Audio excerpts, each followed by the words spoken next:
તરાપાના સહારે જિંદગી વિકાસના મોડલ તરીકે ઓળખાતું ગુજરાત પણ ભાવનગર જિલ્લાના સિહોર તાલુકામાં વિકાસના દાવાઓની હકીકત કંઈક જુદી જ તસવીર રજૂ કરે છે।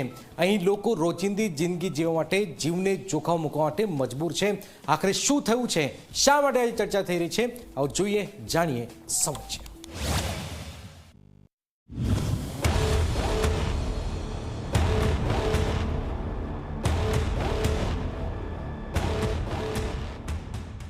આ દ્રશ્યો કોઈ પછાત રાજ્યના નથી। આ દ્રશ્યો આપણા વિકસિત ગુજરાતના છે।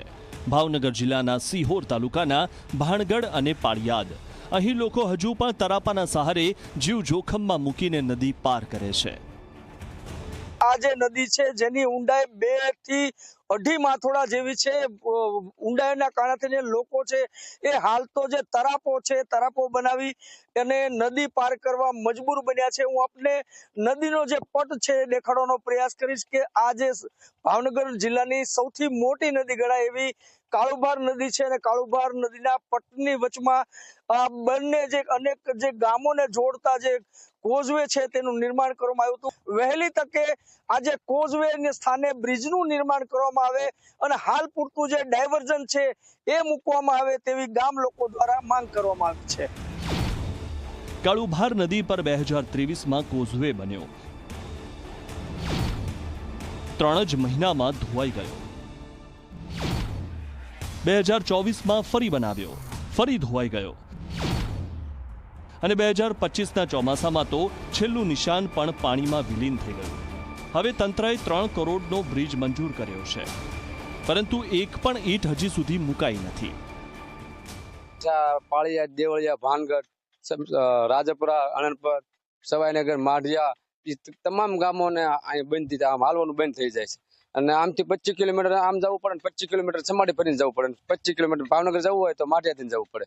બે કોઈ આખું બહુ પડે ના। અમારે દૂધનું ને અટાણું સિહોરનું છે તો અહીંથી જવું મુશ્કેલી બહુ પડી જાય। 2 ટાઈમ સાંજે અહીંયા હોડકીમાં બેહીને ઉતરવું પડે, આવવું પડે। દૂધનો વ્યવસાય કરો? હા, દૂધનો હોય તકલીફ એટલે પૂરેપૂરી આમ ભાવનગર ફરીને જવું પડે। ભાવનગર ગ્રાહક ભરવા જવું હોય તો આમ ફરીને જવું પડે 25 કિલોમીટર, આમ જવું હોય તો સમાડે થઈને જવું પડે। બે કોઈથી 25-30 કિલોમીટર એવરેજ થાય જ આવે છે। આ તો 12 માસની વેદના છે। ચોમાસામાં તો ભાણગઢ ગામ 3 બાજુએથી નદીઓના વહેણમાં ઘેરાઈને સંપૂર્ણ સંપર્ક વિહોણું બની જાય છે।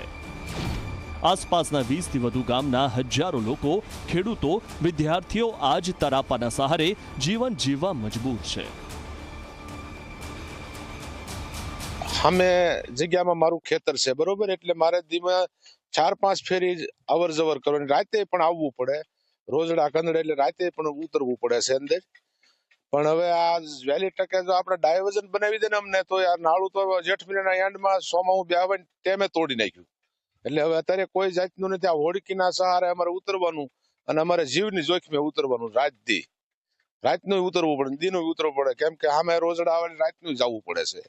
અરે આવવા જવામાં તો મેં તમને શું કીધું, આ અગરબત્તી રાખી માતાજીને સમરીને અગરબત્તી કરીને ઉપર બેહવી રાતના અને પછી અંદર બેહવાનું અને જો વાટમાં કઈક નો તરતા આવડે પડી જાય તો કોઈ વાત પૂરી થઈ જાય। તો કોઈ અધિકારી તંત્ર અત્યારે કોઈ ધ્યાન દોરતું નથી અને સરકાર શ્રીને મેં ઘણી વખત રજૂઆત કરી મીડિયા થકી અને રૂબરૂ પણ રજૂઆત કરી, પણ તંત્ર કોઈ કામ કરી હાથ ધરતું નથી ગંભીરતાથી। જે ખરેખર આ ગંભીર મામલો છે પણ સરકાર હજુ સુધી આની ઉપર કોઈ ધ્યાન દોર્યું નથી। ત્યારે સરકાર શ્રીને મેં એવી રિક્વેસ્ટ કરી છે કે હાલ જે આ બ્રિજ મંજૂર તો કરેલો છે પણ સાથોસાથ જે આ ડાયવર્ઝન જે ધોવાણ થયો છે એમને હાલ કરી દે તો એવી જ અમારી સરકાર શ્રીને એવી માંગ છે।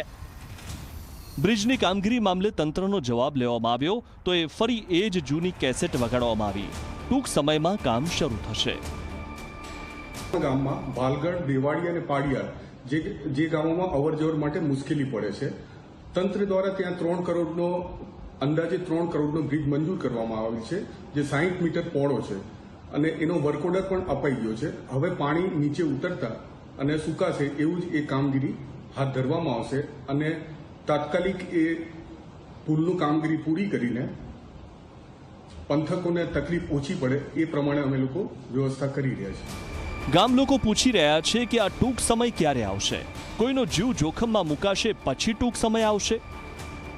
વિકસિત ગુજરાતના ચમકતા ચહેરા પાછળ આવા અનેક ગામો આજે પણ અંધકારમાં છે। સવાલ એ છે કે 3 કરોડનો બ્રિજ ક્યારે બનશે કે પછી ફરી કોઈ જીવ જતો રહેશે ત્યારે તંત્ર જાગશે? નવનીત દલવાડી, ઝી મીડિયા, ભાવનગર.